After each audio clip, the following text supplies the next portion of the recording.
Our brain is still developing until about age 25, plus or minus a couple of years. And the latest part of that, of the brain to develop, is something called the prefrontal cortex. Now, that's the area of the brain where all of our emotions are controlled and where all the executive decisions get made. Teenagers can be very intelligent and still make seemingly really dumb decisions at times. We've all seen that.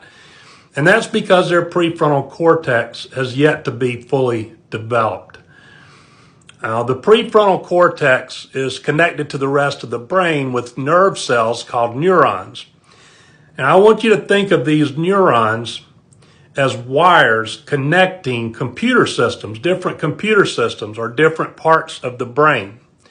When people are young, the insulation surrounding this wiring, these neurons, is thin, and it allows for information to be lost in the transfer between the prefrontal cortex and the rest of the brain.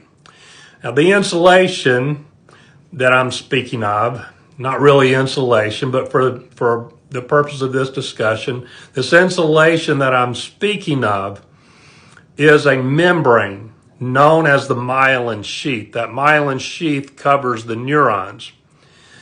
Now, substance use can result in damage to the myelin sheath, particularly during the growing stages. It may stunt the growth of the myelin sheath.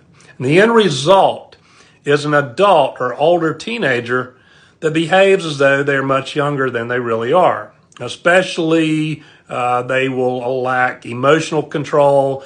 They will lack in their abilities to make good adult-type decisions, and they seem to be stuck at an age close to the age that they were at when they began their drug and or alcohol use.